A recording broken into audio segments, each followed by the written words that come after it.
हो गई थी सुबह। कविता जी और राजेश जी अभी जुड़े हैं, तो इनसे बात करते हैं। कविता जी ने आज हमारे लिए बहुत शानदार केक भेजा, और कविता जी हमने वो केक एक्चुअली तभी निपटा दिया।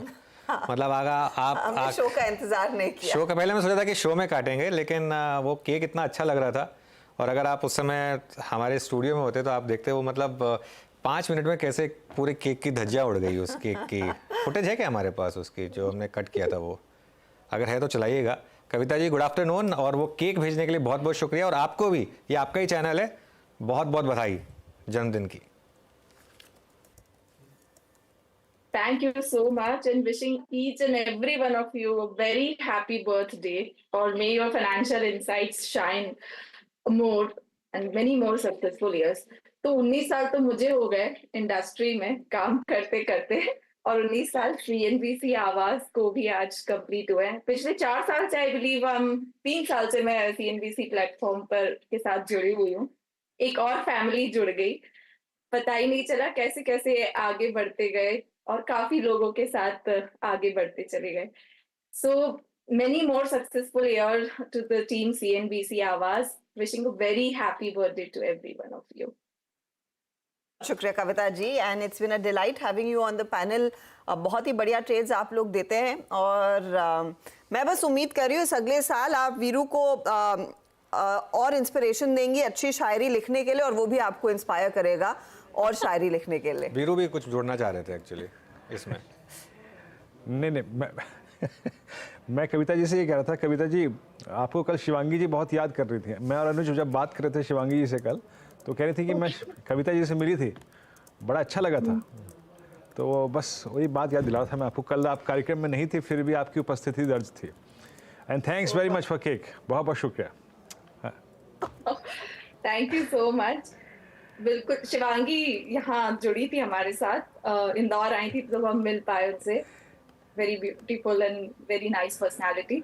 और आप सबका वेलकम है इंदौर, आप सभी आए, will celebrate in Indore then. और जब हम मुंबई जुड़ेंगे तब आपको सेलिब्रेशन करना ही है फॉर श्योर। वो तो प्रॉमिस है, आप आइए मुंबई तो सेलिब्रेट साथ में करेंगे। राजेश जी गुड आफ्टरनून, और आपको भी ढेरों बधाइयाँ, क्योंकि इस मंच पर हम जो हर रोज जुड़ते हैं और स्पेशली फ्राइडे को आप एक्स्ट्रा रंग डालते हैं उसमें। थैंक यू हर्षदा जी। आप सबको गुड आफ्टरनून, जो भी पैनल में मित्रगण हैं, आपको, अनुज जी को, वीरेंद्र जी को, कविता जी को, सतपुते जी को, गावा सर, सबको नमस्कार। जहां तक आज बर्थडे की बात है, मैं क्या कहूँ, आप सबको बहुत बहुत विशेष। हमेशा ऐसा ही चलता रहे, देखते देखते 19 साल निकल गए। मुझे याद है पहले मैं इंग्लिश वाले प्लेटफॉर्म पे जाता था, और एक दिन मेरे पास फोन आया था कि गौरिका जी वांट्स कि मैं हिंदी भी करूं। वो उन दिनों की बात है जब चैनल लॉन्च हुआ था, और देखते देखते 19 साल निकल गए।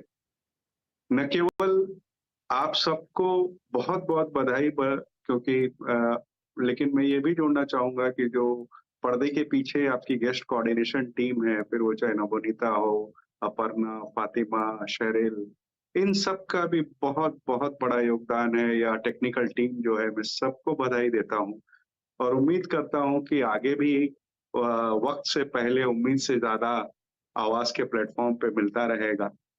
तो डेफिनेटली एक बहुत अच्छी बात है। 19 साल, ये टीन एज का लास्ट ईयर होता है, और ऐसा कहा जाता है कि टीन एज में बहुत गड़बड़ी होती है, बट आपके साथ बहुत अच्छा हुआ, बहुत अच्छा प्लेटफॉर्म गुजरा, लोगों की बहुत मैं कहूँगा कि मार्गदर्शन हुआ आवाज की टाइम से, और मुझे लगता है कि आने वाले दिनों में और ग्रो करेंगे।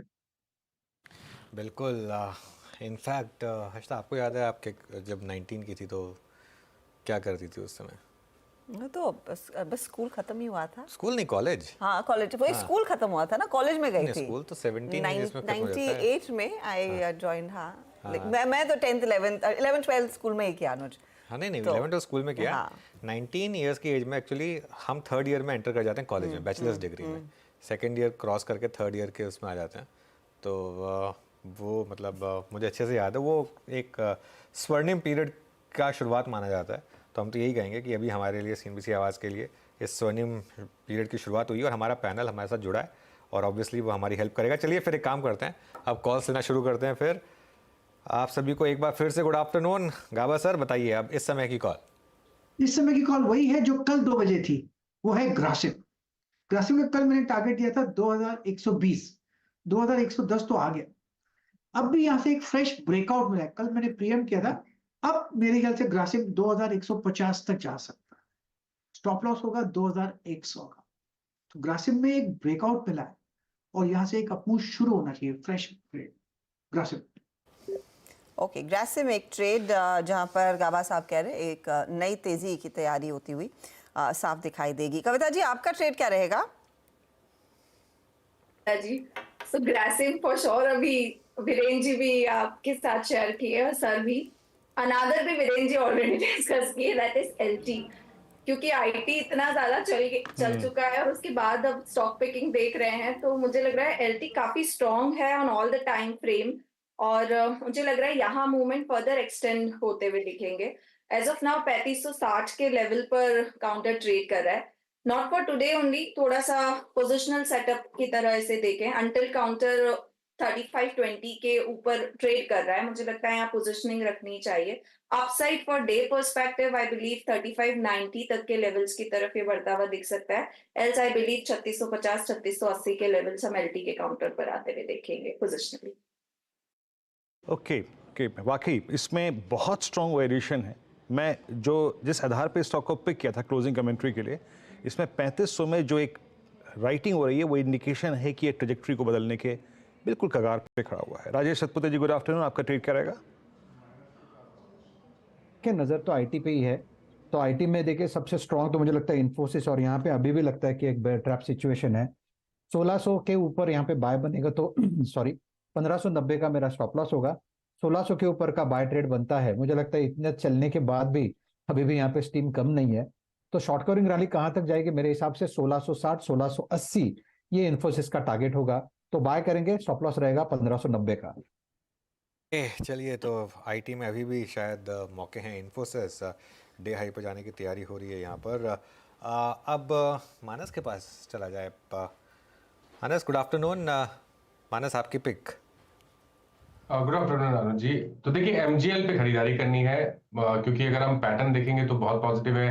हायर टॉप्स हायर बॉटम्स लगातार बन रहे हैं। आज हमें एमजीएल पे एक फ्रेश ब्रेकआउट देखने को मिला है, तो करंट लेवल्स पे एमजीएल में खरीदारी करने की राय रहेगी। 1249 के आपको स्टॉप लॉस लगाने हैं और 1300 रुपए तक के टारगेट्स पॉसिबल हैं एमजीएल में। ये कैश लेवल्स मैंने बताए हैं। 1280 का कॉल ऑप्शन दिया जा सकता है, 28 रुपए पे ट्रेड हो रहा है, वहां पर आप खरीदारी करिए। 21 रुपए का स्टॉप लॉस लगाइए और 45 रुपीज के टारगेट आप इस ऑप्शन में भी सेट कर सकते हैं। ओके, तो एमजीएल में एक अपॉर्चुनिटी आप तेजी की पकड़ रहे हैं और 1300 आपका कैश वाला टारगेट है। 1300 के आसपास का कॉल भी लिया जा सकता है, तो 1280 वाला कॉल भी लिया जा सकता है to be precise. Rajesh ji आपका ट्रेड क्या रहेगा? देखिए बाजार आज न्यू हाई पे है और अभी अनुज जी के गणित को मैं सुन रहा था 22-1-24 का, तो उसके आधार पे मैं समझता हूँ रिलायंस के बिना ये संभव नहीं है, तो रिलायंस ही रहेगी। कैपेसिटी इंटेंसिटी केपेक्स की जो इंटेंसिटी है वो बढ़ती जा रही है। दूसरी तिमाही में देखेंगे तो ऑयल टू केमिकल्स का जो एबिटा था वो भी बढ़त के साथ आया था। रिफाइनिंग मार्जिन्स ठीक ठाक हैं और मैनेजमेंट की जो कमेंट्री नेट डेट रिड्यूस करने के लिए आई वो बहुत पॉजिटिव थी।